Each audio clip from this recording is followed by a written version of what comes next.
Bonjour mes petites lumières, on se retrouve aujourd'hui pour la vidéo du jeu que j'ai utilisé durant tout le mois de novembre, qui était le jeu des symboles magiques de Mona Bessa et Karine Chevalier. C'est un jeu qui vous a pas mal plu, donc je suis contente de faire cette vidéo. Mona Bessa, je la connaissais parce qu'elle a fait l'oracle des breloques de Mona, qui est un oracle d'ailleurs très original. Petit aparté, donc il fonctionne également sur les symboles du coup. Et on tire des breloques qui vont avoir des vertus qui vont représenter comme une carte d'oracle. Enfin, voilà. Donc je vous le conseille, il est vraiment très original. Et il fonctionne lui aussi également sur la symbolique. Donc revenons à notre oracle qui est très très beau, dans un très joli coffret mat avec des petits aspects brillants. Je ne sais pas si vous voyez le brillant. J'ai l'impression qu'on ne voit pas à la caméra. Donc, explorez 54 signes universels pour réaliser votre mission de vie. À la fois mystérieux et familier, universel et individuel, les symboles sont ancrés dans notre quotidien. Portés à même le corps, en bijoux ou en tatouages, ils apparaissent aussi dans nos rêves et notre imaginaire. Bien qu'anciens, leur message reste très présent aujourd'hui, mais demeure cependant énigmatique, voire insaisissable, échappant à toute explication et toute exhaustivité. Donc il y a 54 cartes sous forme de mandala, un livre d'accompagnement pour les interpréter. C'est par la vision, la résonance, la force transcendantale émanant du symbole que son message est transmis. Il vous guidera vers votre voie, votre raison d'être et votre lumière intérieure. Donc voilà.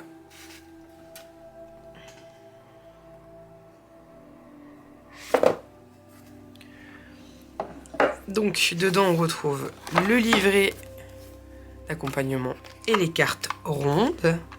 Je crois que le format rond en général plaît bien. Je vais les mettre devant moi. Hop. Donc dans le livret, on a donc chaque carte au début dans le sommaire. On a le symbole des mandalas, donc explication, hein. Des propositions de tirage. Donc, je vais poser le livre, ce sera mieux. Donc, des propositions de tirage. Et ensuite, on passe directement à la carte. Donc, en fait, ce jeu est très bien fait. Je vais vous montrer. Ensuite, il y a une petite conclusion et une petite note sur les auteurs. Et à la fin, on retrouve des fois ces petites notes que j'utilise jamais, pour ma part. Donc par exemple, on prend une carte, on a le symbole et on nous pose des questions ouvertes clairement pendant le descriptif de la carte, afin qu'on puisse se poser, réfléchir. Ensuite, on a un exercice à faire. Sa force, ce qu'on a travaillé et les mots. Voilà, des mots clés. Voilà. À méditer pour la journée. Donc c'est un jeu qui peut être très très bien en jeu méditatif. Vraiment. Donc maintenant, passons à la découverte des cartes. Je les ai remises dans l'ordre. Donc tout le mois de novembre, j'avais tiré avec ces cartes sur les réseaux sociaux et il vous avait vraiment beaucoup plu. Donc on a le dos des cartes qui est assez simple. C'est un soleil. Donc ce sont des cartes rondes. Moi j'aime beaucoup ce format rond. Et les cartes sont, voilà, on a le symbole, le nom de la carte au-dessus, ce qu'on a à travailler et le dessin. Donc moi je trouve ça très bien. Je vais les ranger au fur et à mesure. Donc le Muladhara Chakra. Bon, pour travailler l'ancrage, hein.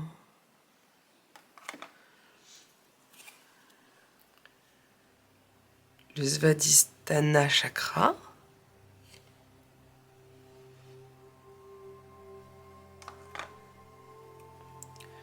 Le Manipura Chakra. Pouvoir personnel. L'Anahata Chakra, donc vraiment un mandala. Magnifique. Donc là, on démarre avec, bien sûr, les 7 chakras. Le Vishuddhi Chakra.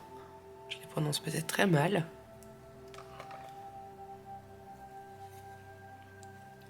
L'Ajna Chakra.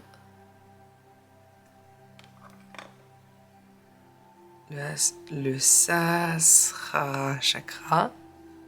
Magnifique. C'est vraiment plein de petits détails. La fleur de vie.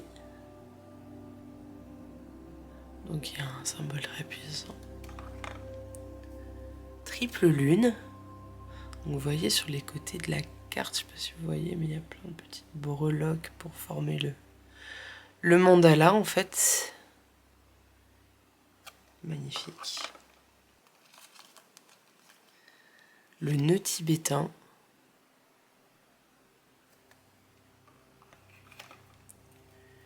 Le féminin.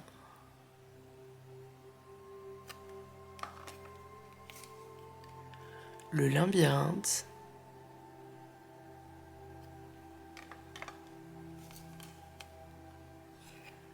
Suite de Fibonacci.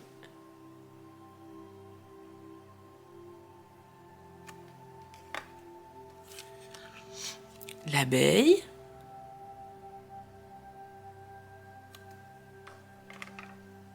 L'ADN.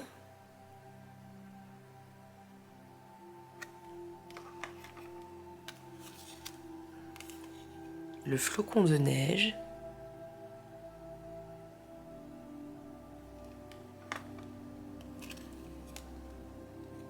Le trèfle.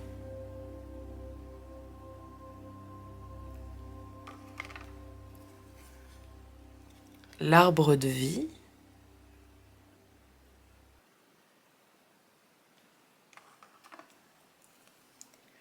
Home.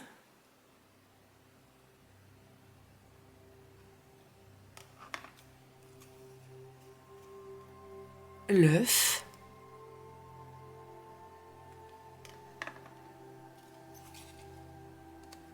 La main de Fatma.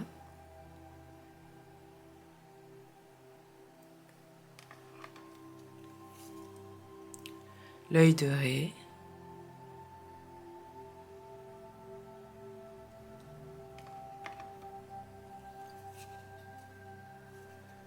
Le cube de Métatron.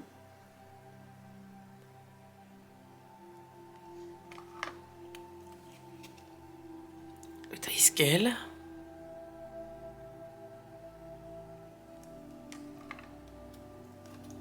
Peace and Love.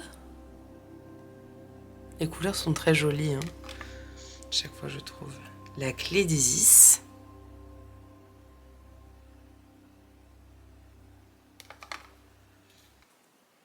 L'Ouroboros.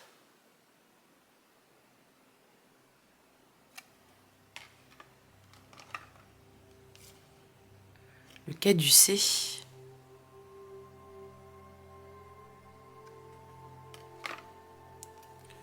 Le yin et le yang.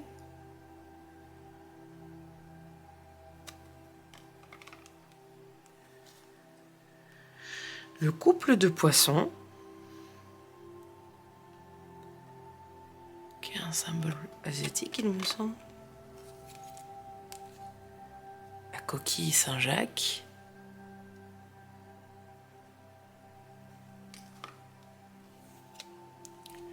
La lune.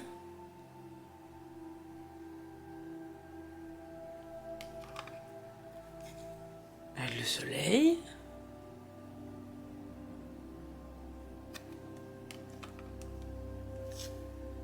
Yaz.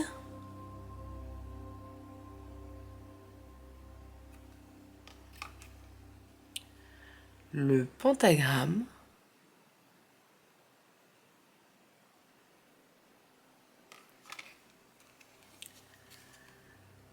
Le svastika.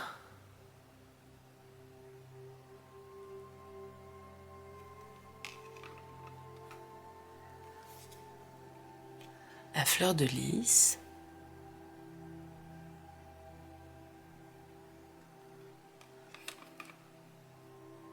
Le Vegvizir. J'espère que vous voyez bien. Le trident.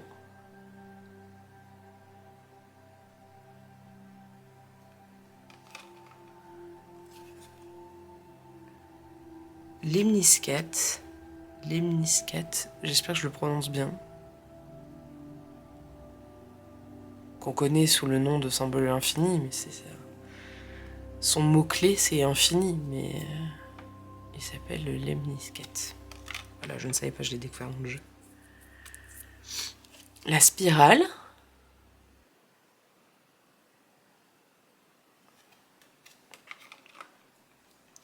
La clé, qui est le symbole qu'on retrouve sur le coffret.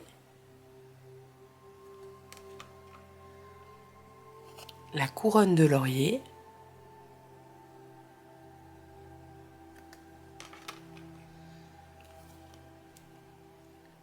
Valknut.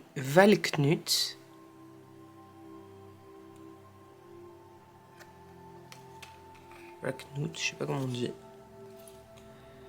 Roue du Dharma.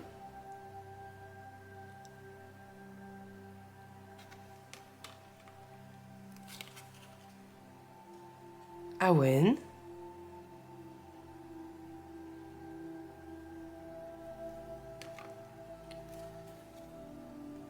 La terre.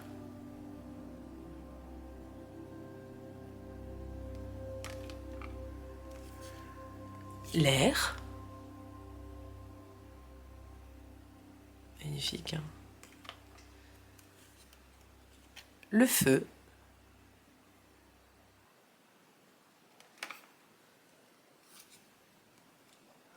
L'eau.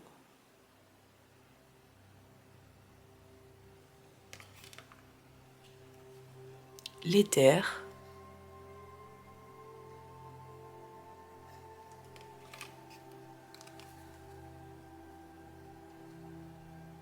Le chrisme.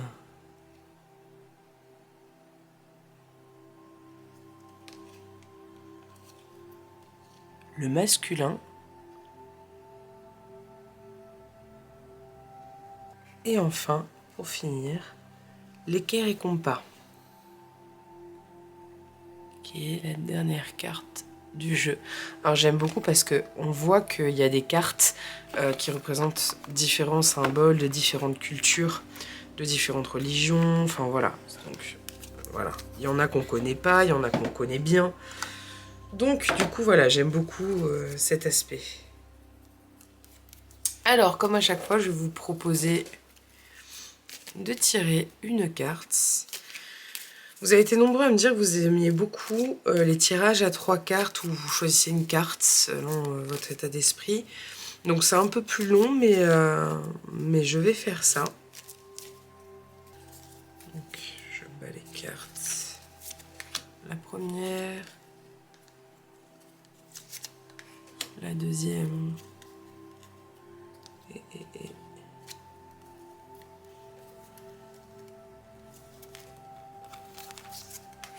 La troisième. Alors,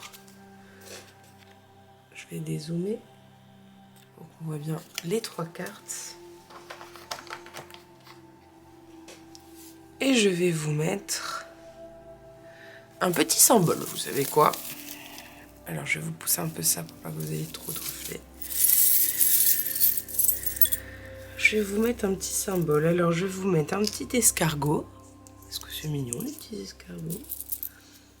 Un petit appareil photo pour le dernier tas et une petite palette de peinture pour le premier. Alors, bon, bien sûr, c'est pas, ne choisissez pas forcément le symbole en fonction de sa... Quoique.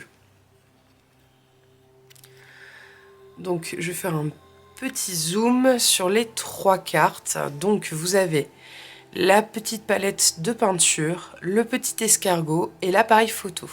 Je vous laisse quelques minutes pour faire votre choix.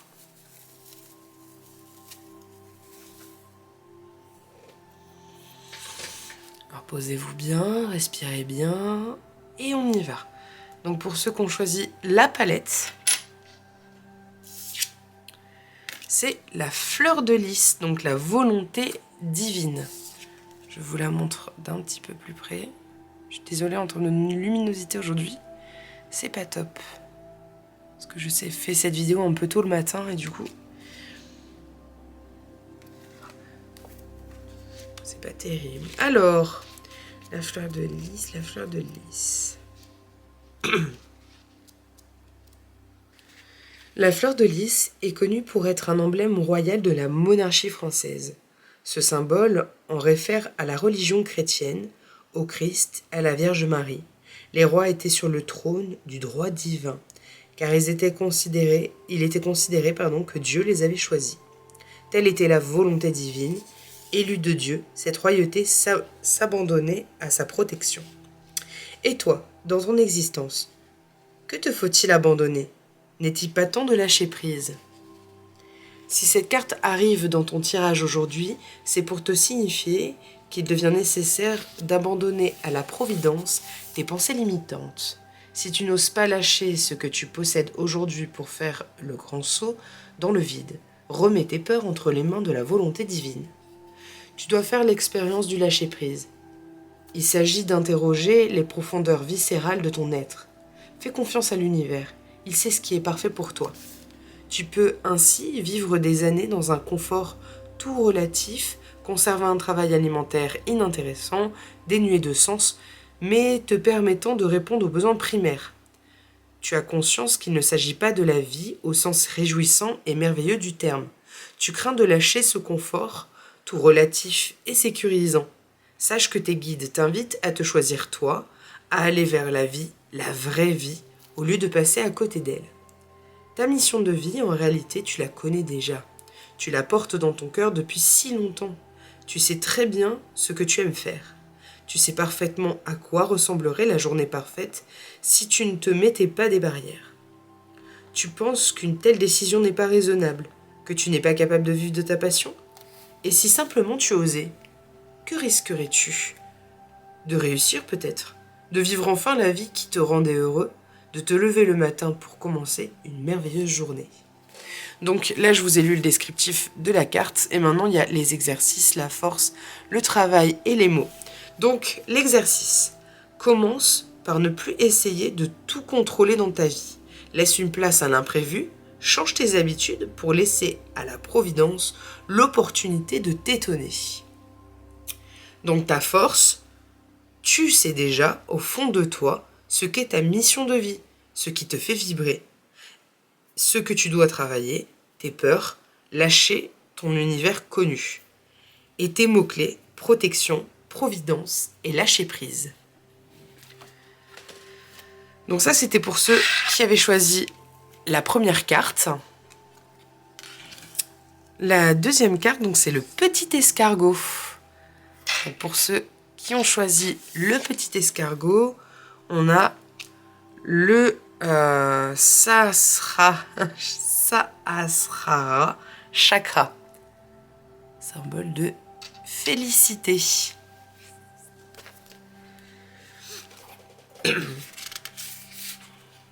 C'est le 7e chakra, le chakra couronne, qui est celui qui te relie à tes dons spirituels. Il est situé au sommet de la tête et te donne accès au message de tes guides spirituels. Il ouvre la porte vers l'élévation de la conscience. Il peut aussi être représenté par une fleur de lotus à 1000 pétales.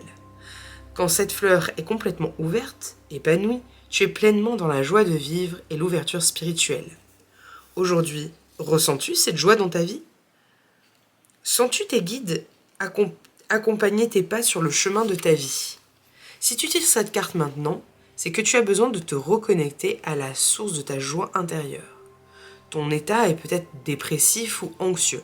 Ce sont des signes que ton chakra coronal est déséquilibré. Si tu te répètes souvent que tu n'as pas de chance dans la vie, que tu ne t'en sens pas à la hauteur ou que le bonheur n'est pas pour toi, tu peux être sûr que ton chakra couronne dysfonctionne. Mais rassure-toi, ce n'est pas une fatalité. Aujourd'hui, tes guides spirituels t'invitent à te reconnecter à ta foi profonde. Ils veulent te délivrer des messages pour te remettre sur le chemin que ton âme a choisi pour cette vie. Tu t'es perdu en route, mais ils sont là pour te guider vers la lumière. Ils t'invitent à retrouver ta confiance en la vie et ta spontanéité. Si tu te sens inspiré dans les jours qui viennent, c'est leur façon de te montrer qu'ils sont là pour toi. Pense à eux. Le maître mot de cette carte est la félicité, parce que sur ton parcours, c'est cela que tu dois expérimenter. Ton chemin n'a pas à être difficile ou semé d'embûches. Il peut être lumineux, joyeux, libre et inspiré. C'est ton ego qui te fait croire que la route doit être difficile pour y arriver. Mais dans ton cas, si ta vie est trop pesante, trop harassante ou déprimante, cela signifie que ce n'est pas la bonne direction. C'est la joie inconditionnelle qui doit guider tes pas. Le bonheur et la vérité, c'est dans ce qui te rend profondément heureux qu'il faut investir. Donc ton exercice, ferme les yeux, pense à quelque chose qui te fait vibrer, qui te fait sourire et que tu as réellement envie de faire. C'est cette étincelle de joie intérieure qui doit devenir ta boussole désormais. Ta force, tout est félicité pour toi quand tu es dans l'ouverture. Ce que tu dois travailler, ne pas céder à tes peurs et avancer dans la joie. Et tes mots-clés, félicité, joie et inspiration. Donc voilà pour ceux qui avaient choisi le petit escargot. Et on a la troisième carte qui était l'appareil photo. Et c'est l'œuf. Donc la naissance. L'œuf symbolise la naissance, la renaissance ou encore la protection. C'est un symbole fort et universel. Dans de nombreux mythes et légendes, l'œuf est à l'origine de l'univers, à l'origine de toute chose. Le ciel et la terre auraient été créés à partir d'un œuf. Mais où en es-tu? As-tu encore besoin de te sentir protégé? Ou veux-tu sortir de ta coquille et créer ton propre univers? Cette carte arrive dans ton tirage aujourd'hui pour que tu saches qu'il est temps pour toi de renaître à toi-même. Tu as peut-être vécu, par le passé ou en ce moment même, une période difficile où tu as souhaité te mettre entre parenthèses, disparaître et rentrer dans ta coquille pour te sentir protégé, en sécurité. Tes guides veulent que tu saches qu'il est temps de casser ta coquille et de déployer tes ailes dans le monde, de vivre ta vie sans peur. Tes guides veillent sur toi et te protègent. Si le courage te manque pour briser ta coquille et exprimer qui tu es, il est temps de trouver un thérapeute qui pourra t'aider à te révéler à toi-même. Suivant ton étape d'évolution, cela peut prendre plus ou moins de temps. Garde confiance, ce n'est pas un temps perdu, car ce travail en profondeur va te changer définitivement. Et une fois cette introspection terminée, tu sauras qui tu es vraiment et où tu peux aller. Il n'y a pas d'âge pour ce travail. Quand le moment est venu, tout est parfait. Ta mission de vie sera plus claire quand tu auras exploré tes profondeurs et mis un baume sur tes blessures qui te font te sentir vulnérable. Ces blessures sont autant de limites à tes pleines capacités. Les reconnaître te permettra de vivre avec sans te sentir limité par la peur, la honte, la tristesse ou la colère. Si tu n'apprends pas à te connaître, tu auras des difficultés à exprimer ta vérité et qui tu es profondément. Il est important de briser les schémas et croyances qui te limitent dans ton évolution. C'est le moment pour toi de mener cette introspection afin de renaître. Ton exercice, c'est un travail de longue haleine d'apprendre à se connaître et de travailler ses blessures. Commence par trouver la bonne personne pour t'aider à cheminer. Quelqu'un avec qui tu es en parfaite confiance. Ta force, ta capacité à travailler sur toi pour sortir de tes schémas limitants. Ce que tu dois travailler, tes blessures qui te font te refermer sur toi, tes mots-clés, naissance, renaissance et protection. Donc voilà, on a nos 3 cartes. Alors je vais vous les remettre. Donc voilà. J'espère que ce petit tirage vous a plu, que la vidéo vous a plu. N'hésitez pas à commenter, à vous abonner et à liker. Et moi, je vous retrouve très bientôt pour une nouvelle vidéo. À bientôt, mes petites lumières!